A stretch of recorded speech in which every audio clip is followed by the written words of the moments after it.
And we can quantify this with these ROC curves. So I hope you've seen ROC curves before.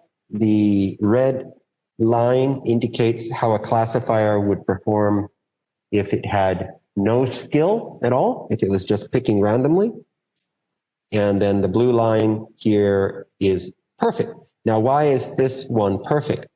That's because when we train, we always have the choice whether the training is on data that's very close to the data we want to test on. So if we allow the training, the interclone, to see the catnap data, then it does perfectly, okay?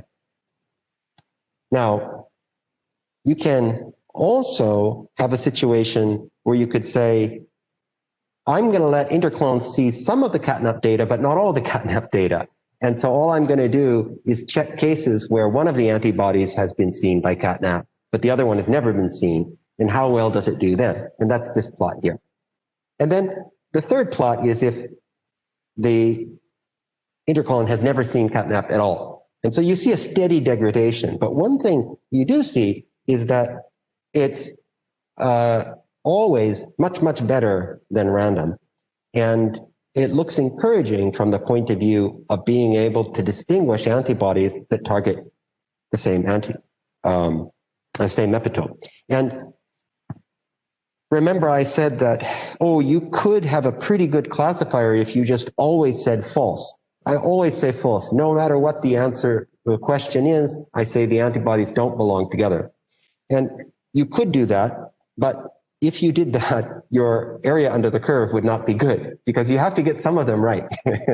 That's why we do ROC curves. All right. Okay, so this is just a kind of schematic of how we use interclone today in the lab. And if we have a disease of interest, say COVID-19, what we'll do is we'll collect B cells from those donors that have the disease, and then we'll sequence them. And then when we sequence them, we use repertoire builder to build the receptor models. And then we'll use interclone to cluster those models, and we'll make these clusters.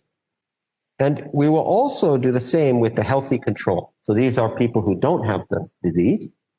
And we're particularly interested in clusters like these, because these clusters are predominantly made up of antibodies from the donors of interest, whereas these ones look like they're quite populated by the healthy control. And when we find these clusters that are enriched in antibodies from the donors of interest, then we can do further analysis like docking. So let's step back for a moment and remember the Holy Grail was predict the epitope that an antibody targets. That's unfortunately not something that we can do today. But by some slightly changing the problem that we're trying to solve, we came close. We are now saying we can say whether two antibodies target the same antigen and epitope, even though we don't know what that epitope is. So that's kind of nice. We avoided the problem that we couldn't solve, and we attacked the problem we think maybe we could solve, and we just left that one aside for now. So I think that's a technique you can use when you hit a dead end in your research, kind of pull back and just leave it alone. You don't have to climb every mountain. Okay. So this is actual data finally. So I've been showing you a lot of cartoons. And what I show here in this plot is the same thing I showed at the beginning of this section, which is, or even in the previous section. These are different viruses. Here it says here, HIV, influenza, HPV, and no, that's HPV. HPV, influenza, HIV, COVID-19. And these are the numbers of sequences that we have in these groups. Okay, and these are the references, etc. here. And so we've run interclone and we've clustered these, And we've also clustered healthy controls. And I'm now representing these clusters by these circles, okay? And the circles, their sizes indicate how big the cluster is. And the color, the blue, how dark the blue is, that indicates how specific the cluster is to the donor of interest. So this one here, where this, okay. This one here is big, but it's not, it's full of healthy control. So that's some kind of cluster that we all have. Doesn't mean you have hepatitis B. But then this one next to it, it's a little smaller, but it's very dark blue. It's very much associated with hepatitis B. And you can see down here in the COVID-19 group that we have a number of these clusters that seem to be very enriched in antibodies from the donors who are COVID-19 positive.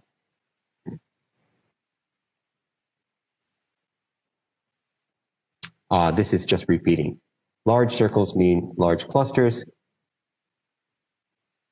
and dark circles mean virus specific. Okay. So what's good about this data is that some of it has already been validated. That's the nice thing about these retrospective studies, is that we can very often find the answer we're looking for. So for 2 of the HIV donors, the authors actually already checked to see which of the antibodies were binding to HIV. And that allowed us to find out how well the blue clusters, the darkness, how dark the blue is, which is how enriched the donors of interest are, that ranking, we actually use a p-value based ranking, but it's the same thing as how dark the circles are. That correlates well with the percentage of HIV positive antibodies. And so we reach up close to 80% here, and then it goes down to a background value. We see a very similar shaped curve for the hepatitis B, and again, the clusters which seem to be shared by the HPV positive donors, but not so much by healthy controls, indeed turn out to be enriched in hepatitis B surface antigen reactive antibodies. And for flu, the data was even better. Not only did we have the positive data, but actually they provided negative data. So these are antibodies that were found in the immunized donors, but did not bind to hemagglutinin. And so you can see that while the correlation for the HA positive antibodies follows the prediction, the HA negative ones do not. They're actually a minority in the top ranked clusters. So it looks really good. And we are hoping soon that we'll be able to show this type of a plot for the COVID-19 donors. It's just that in this particular case, we can't look up the answer in a paper, but we have to do the experiment. And you can imagine that me, a computational chemist, I'm not the fastest at doing the experiment. So these experiments are underway. We have a couple of experiments under our belt. This is an example of 3, I'm sorry, 1, 2, 3, 4, 5, four antibodies. 1, 2, 3, 4, 5, 6. 6 antibodies tested in the lab that do react to COVID-19 spike protein. And interestingly, the top ranked cluster contains a positive antibody. And depending on how you rank it, either the number 2 or in the top 5, there's another positive. And the other ones seem to be spread around in here. So we just picked a couple of antibodies, I think in this case 20, before we had all the sequence data that we have now, and now we're repeating the experiments with 150 antibodies. So we'll get very good assessment of interclone in the next month or so. Okay, so we reached the end of part 4. So let me summarize. Antibody models can be clustered using their sequence and structural features. And we developed this method for clustering called interclone that we trained on known structures, and then we tested it on the catnap data. It looks like the antibody clusters that we find that are enriched in the donors of interest, those that are virus positive or vaccine exposed, do in fact contain more virus reactive antibodies than do the lower ranked ones. And so the interclone appears to perform well on new data. Obviously, this data was never used in the development of interclone. So this is completely not a case of parameter tuning. And so to our knowledge, at least, this is the only software of its kind. And so we're expecting that it will be used a lot, especially in the COVID pandemic. And so we have actually ported it to the Amazon Web Service. So it will be a web service where the number of nodes can scale dynamically with the demand. I hope that we can pay for it. But anyway, it's on Amazon Web Service now. It actually works. And we're going to try to write our paper in the next month or two. And that's there. Web server coming soon. Okay, so I came to the last part, and I think the timing is okay. Okay. So the last thing is about docking. So I said that we can't predict the antigen from an antibody, and I still think that it is tough to predict the antigen from an antibody. But if you remember what I just showed you, let's say you collect data from COVID-19 patients and you find a big cluster, well, you can make an educated guess that that antigen is one of a few antigens, maybe the spike protein, nucleocapsid protein, not so many choices. So we can actually, if we have a lot of data, we can make an educated guess what the antigen is. And we can also cluster the antibodies that we think are targeting a similar epitope on that antigen, okay? So far, so good. But how do we predict what that epitope is? If we're lucky, somewhere in that cluster, there might be something from the PDB or something published in somebody else's paper, and we can say, oh, maybe that's the epitope. But that's not the general case. The general case, we have to figure it out. And so we have to actually do the tough job of docking, okay? So I will introduce ADAPT, which is a docking pipeline, not a docking program per se, because we didn't write the docking code. It's a pipeline that uses established docking software to try to figure out what the epitope is for an antibody, okay? So this is a flow chart of how it works. And you don't have to care about the details, but the important thing is that the inputs are sequence, okay? The antibody sequence and an antigen sequence. So that's good for the immunologist. They don't want to have to deal with the structure. So you put in your sequence and Repertoire Builder will build your model.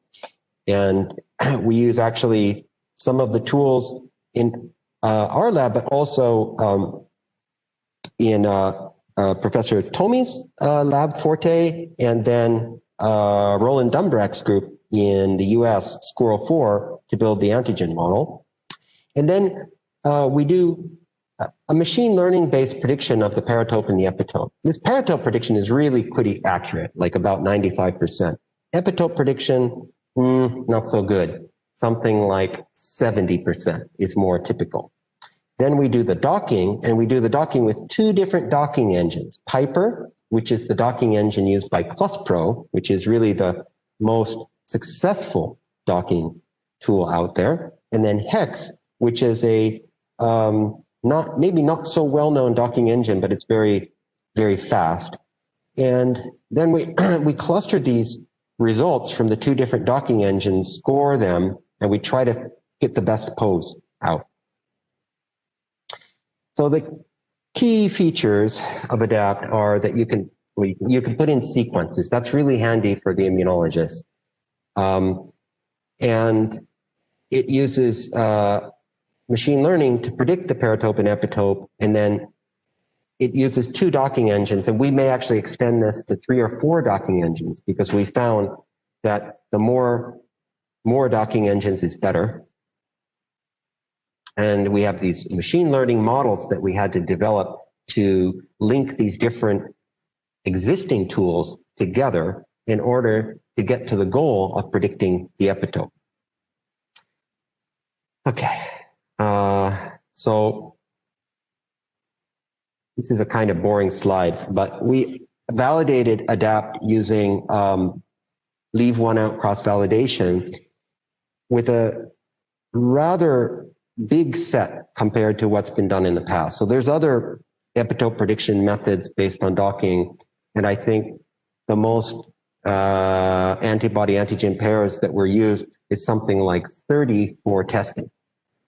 We got everything we could in the PDB, removed the redundant ones, and in 2020, that means actually 700, but we had to throw some of them out because we couldn't model them very well. And so we end up with more than 550 pairs, and so we can do this cross-validation. But we also keep 100 of them out of this set, and we use it as a holdout set. So the machine learning never sees these, and it's only used for testing. So that's how we do the validation. So I mean, I'm not talking, this is kind of a boring slide, but it's really important too. If you're going to do machine learning, to have a holdout set and that you don't just rely on this leave one out. Okay, so what I'm showing here are the paratope prediction. I said it was over 90% here on the left, and the epitope prediction. So the epitope prediction, this is the area under the rock curve. Okay, so I'm not showing the rock curves, I'm just showing the summary of the rock curves. And so you could see that the paratope prediction for cross-validation is very high. Sometimes it's not so great, but the median value here is above 90%. And if for epitope, closer to 70%. What's important that is here on the holdout set, we don't really see much difference. So that means I believe that this leave one out cross-validation was a good assessment, because when I apply ADAPT to a completely different set of antibody-antigen pairs that the machine learning has never seen, the performance doesn't degrade. Okay, that's important. And these are actually some examples of what you could expect to get. Okay, so it's a busy slide. Each row is a different antigen. And the native is shown here. This is the actual epitope up here, okay? And then this is our prediction down here. It's a heat map down here. This is our prediction. And this, this number here is the area under the rock curve. So it goes from worst to best. This is the best here. You can see it. Our prediction is pretty close to the native one. And what are these 3 rows here? That's Charlotte Dean's program, EpiPred. And it's a bit of an older program, I think 2017. And so what it does is it gives you 3 discrete patches that it thinks ought to contain the solution. And you can see it's not really that good, although there are cases where it works. This first one where ADAPT did badly, EpiPred did really well on the 3rd prediction. But generally it tends to miss a big chunk of the epitope, and the performance of the recall, not so much the precision, but the recall of EpiPred is rather poor. Okay. That's like a typical example. So in a typical example, the native epitope is somewhere similar to what we find, but we also find some false positives. This is kind of a snapshot of if we just do the Piper docking or just do the hex docking, and we didn't do any of the special scoring that we had developed, you would see this is an average here. This is the total number of poses generated by Piper. It's always 70,000 when you run it by default. And this is the number of true ones, the ones that are close to the native. And that's any number from 0 up to maybe, a few thousand, depending. But you see a huge gap here. And the same is true for hex. This is the total number of poses that hex produce. And these are the number of poses that are correct. There's a huge gap. So after we do our first round of scoring, this gap gets somewhat closed. It might not be obvious to you, but the overlap, but basically the relative size here of this true poses compared to all poses, it becomes closer with the first scoring. And then what we do is we take these two boxes here and we merge them together, cluster them, and rescore them together. And so we're actually scoring clusters at this point. And that's when we really get a boost in our accuracy. So now this is the true poses and this is all poses, and they're really overlapping the numbers of true. And this is the rank here, the histogram of the ranks. So if it was perfect, they would all be ranked 1, but they're not. Some of them are ranked really badly, but overall, the most likely scenario is that you're ranking somewhere in the top 50 poses. So it's not great. So if I told you that I can predict the epitope within the top 50, you're probably not going to go out and buy my software and say that it's going to change the world, but it's a good step in the right direction. And 50 is not so bad. We can actually check those by mutagenesis and probably narrow down the epitope in a short amount of time. That was the leave one out. This is the holdout. I just want to say they're not that different. So the leave one out result, and the holdout result, quite similar. So I seem to have finished a little early, but I'll just summarize part 5. So the performance on the leave one out cross-validation for adapt is very similar to the performance on the holdout, which is good. That's what we want to see. And the main goal of what we're doing when we do docking is to throw out garbage. And it looks like we're doing a pretty good job of throwing out garbage without throwing out the good stuff. I didn't show this number before, but the success rate of adapt compared with just running ClusPro or say just running Piper by itself is it's about 8 or 9% better.